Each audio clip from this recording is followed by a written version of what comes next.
கர்த்தருடைய பரிசுத்த நாமத்திற்கு மகிமை உண்டாகட்டும். இந்த நாளிலும் ஜாய் குட் நியூஸ் டிவி மூலமாக உங்களை சந்திப்பதிலே மிக்க மகிழ்ச்சி அடைகிறேன்.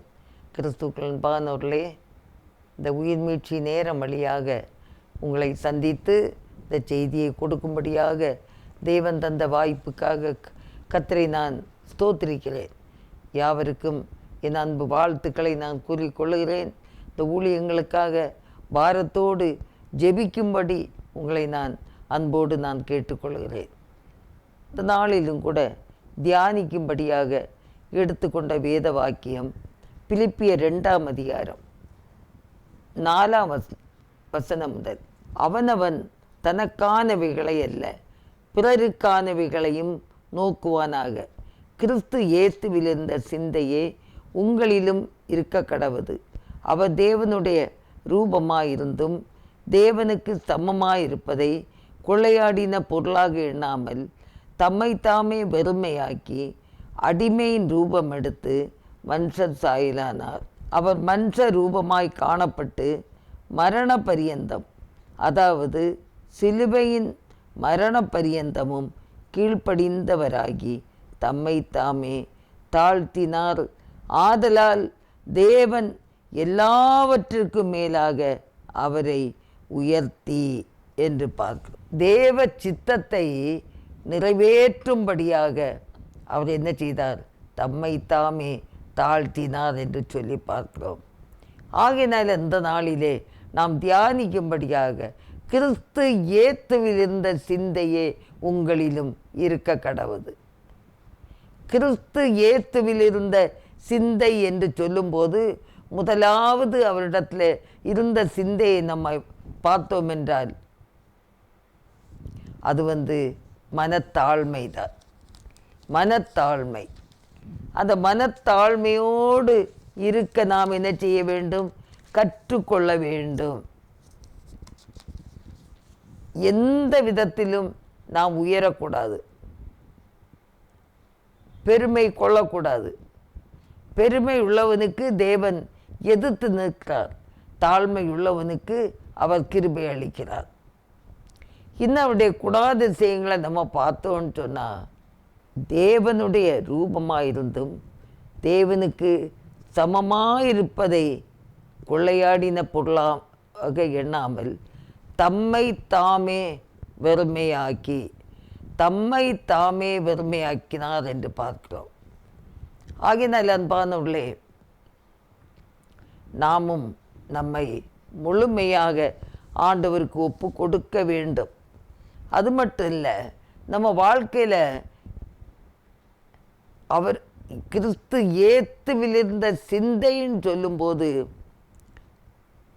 நம்ம என்ன செய்யக்கூடாது? அவரை துக்கப்படுத்தக்கூடாது, அவரை வேதனைப்படுத்தக்கூடாது.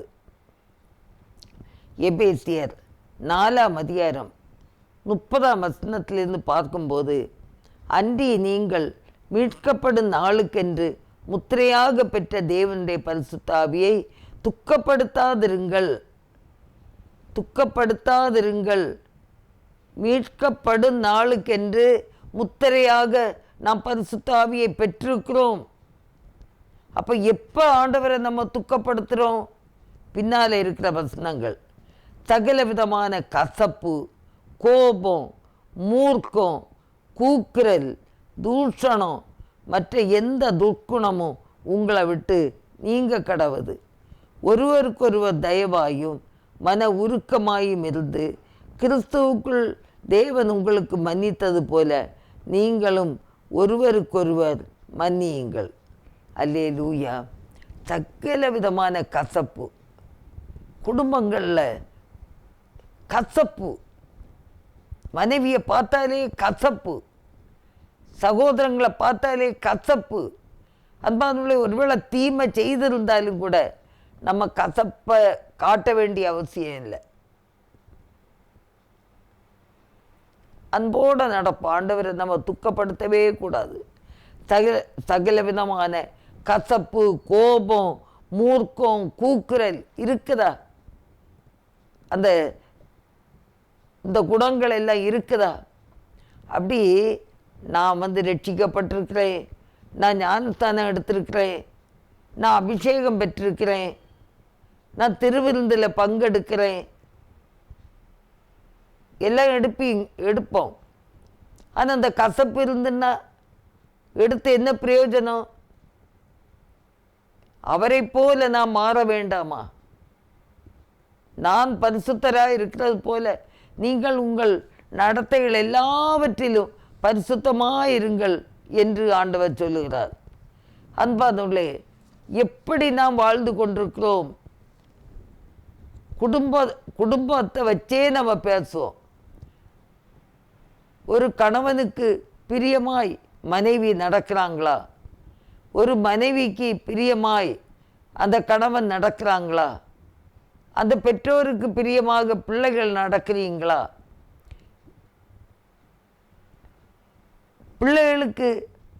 பிள்ளைகளை போதித்து நடத்துகிறீர்களா? பெற்றோர்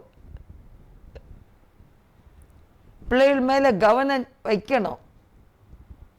பெற்றெடுத்தால் மட்டும் போதாது, அவங்கள கவனமாக வளர்க்கணும், போதித்து வளர்க்கணும். மனத்தாழ்மை இருந்துன்னா எல்லா காரியமும் தானாக வரும். ஆண்டவர் வேற என்னத்தை கேட்குறாரு?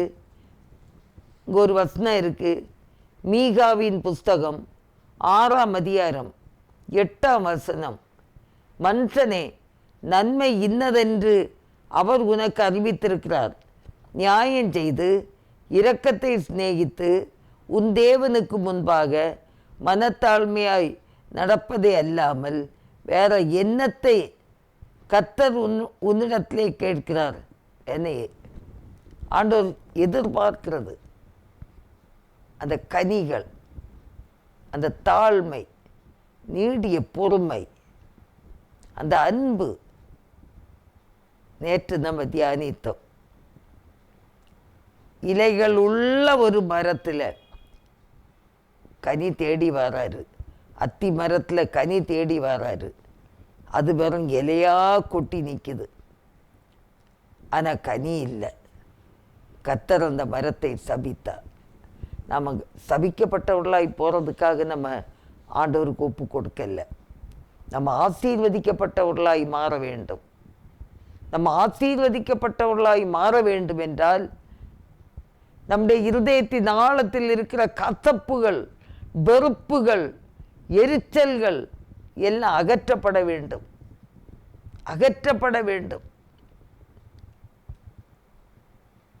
நேற்று நம்ம தியானித்தோம், ஒரு கட்டி வைக்கப்பட்ட கழுதைக்கு அன்னைக்கு ஒரு விடுதலை, சந்தோஷமாக போச்சு இல்லையா?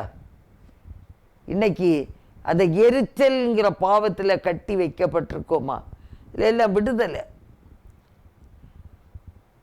எல்லாத்துலேயும் விடுதலை கிடைக்கணும். என்னென்ன பாவத்தில் கட்டி வைக்கப்பட்டிருக்கோம் யோசித்து பாருங்க. ஏதாவது பாவத்தில் கட்டி வைக்கப்பட்டிருக்கீங்களா? வேண்டாத சிந்தனை, சோம்பேறித்தனம். சீஸ்டர்களை பார்த்து சொன்னார், 1 மணி நேரமாவது என்னோடு விழித்திருந்து ஜெபிக்க கூடாதான்னு கேட்டார். பாருங்க, அவருடைய கஷ்டத்தை புரிந்து கொள்ளவே முடியல. ஆண்டவரோடு நடந்தவங்க தான், அவருக்கு தோளில் சாஞ்சவங்க தான். அவருடைய வேதனை அவங்களால புரிந்து கொள்ளவே முடியல. இப்பவும் அவருடைய கஷ்டத்தை நம்மளால் புரிய முடியல. அந்த சிலுவையில் மரிக்கிற நேரம் கூட நான் தாகமாக இருக்கிறேன் என்று சொன்னாரே. அந்த தாகம் என்ன தாகம்னு நினைக்கிறீங்க? ஒரு சமாரிய பெண்ணை சந்தித்த போது அவள்கிட்ட போய் தாகத்துக்கு தான்னு கேட்டார். ஆனால் அவள் சொன்னா, நான் ஒரு சமாரிய பெண், நீங்கள் ஒரு யூதன், என்கிட்ட எப்படி நீங்கள் தாகத்துக்கு கேட்கலான்னு. ஆண்டவர் சொன்னார், நான் கொடுக்குற தண்ணியை குடிக்கிறவனுக்கு ஒரு காலும் தாகம் வராதுன்னு.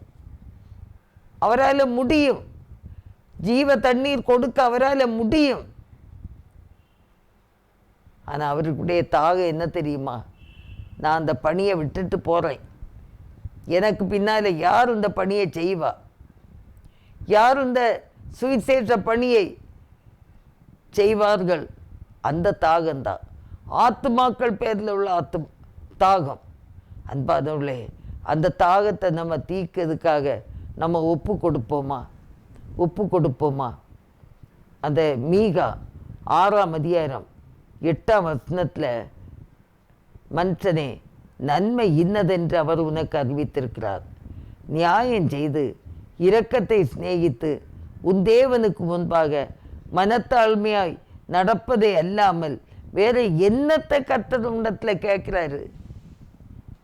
கிலோ கணக்கில் நகையை கேட்டாரா? இல்லை பெரிய பெரிய பிளாட்டு கேட்டாரா? இருக்கிறது போதும். இப்போ மனத்தாழ்மையை பாருங்க, கொஞ்சம் கூட மனத்தாழ்மை இல்லையே. ஒரு வரட்டு கர்வம். ஆசீர்வதிக்கவே முடியாது. அவர் ஆசீர்வதிக்க மாட்டார்.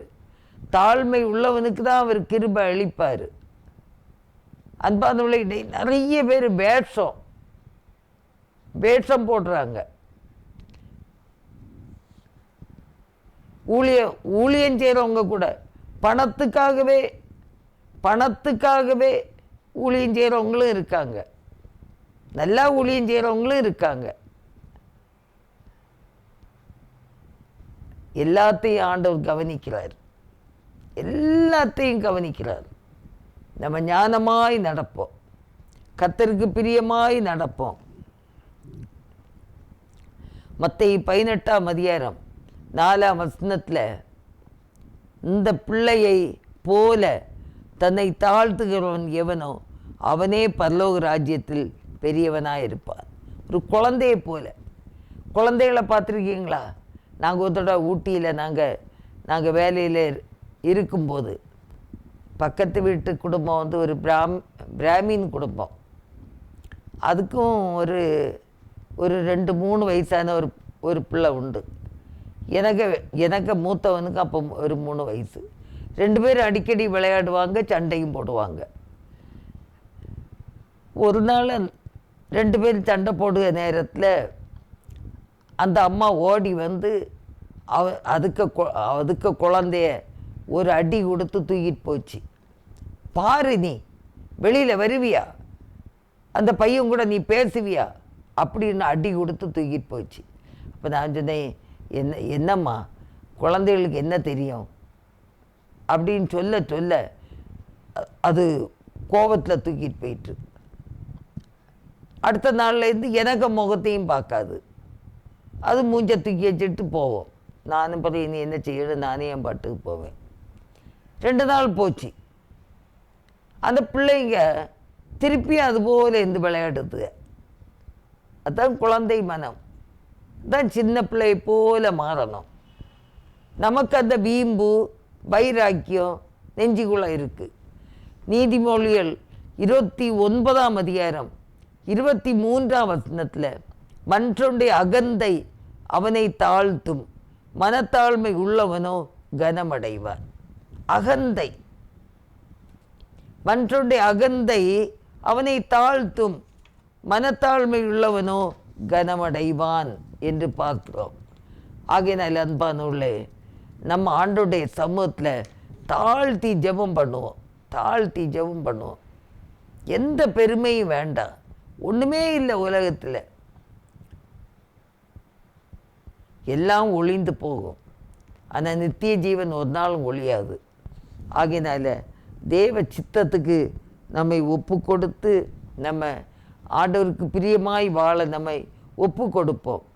லூக்கா 14ஆம் அதிகாரம் 11ஆம் வசனத்தில் பார்க்கும்போது, தன்னைத்தான் உயர்த்துகிறவன் எவனோ அவன் தாழ்த்தப்படுவான், தன்னைத்தான் தாழ்த்துகிறவன் உயர்த்தப்படுவான் என்று சொல்லி பார்க்கிறோம். தன்னைத்தானே தாழ்த்தி ஒப்பு கொடுக்க வேண்டும். அப்போ தான் அந்த மேன்மையை நம்ம அறிய முடியும். சில நிந்திக்கலாம், நம்மளை துன்பப்படுத்தலாம். நான் இல்லை நிறைய கஷ்டப்பட்டிருக்கேன் பாருங்களே. ஒன்றும் இல்லை, என் வீட்டில் என் ஹஸ்பண்டும் இறந்து என் 2 பிள்ளைகளும் இறந்த நேரம் ஒரு சிலருடைய ஆவி 3 செத்துட்டு பாவம் இல்லாமலா சாவும். என்ன பரியாசம் தெரியுமா? என்ன பரியாசம். ஆண்டவருடைய சமூகத்தில் தான் நான் கண்ணீரோடு நான் ஜெபிப்பேன், கண்ணீரோடு ஜெபிப்பேன். ஆண்டவரே நீர் பாரோ, நீர் பாரோ. தேற்றுவார் இல்லாமல் இருந்தேன், என்னை ஆற்றி அரவணைப்பார் இல்லாமல் இருந்தேன்.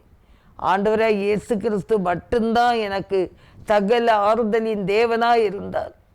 அந்த நேரங்களெல்லாம் என்னுடைய வேதனை என்னால் தாங்கவே முடியாமல் இருந்தேன். ஆனால் கர்த்தர் எனக்கு சகாயராக இருந்தார்.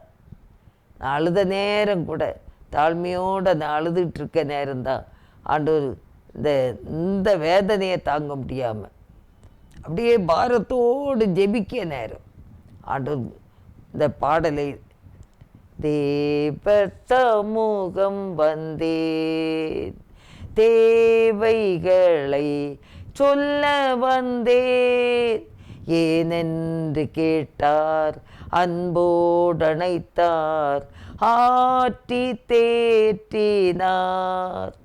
கண்ணீரின் பள்ளத்தாக்கில் நான் நடந்த போதிலும், கண்ணீரின் பள்ளத்தாக்கில் நான் நடந்த போதிலும், கரநீட்டி என்னை அன்போடணைத்து கருத்தாய் போதித்தார்.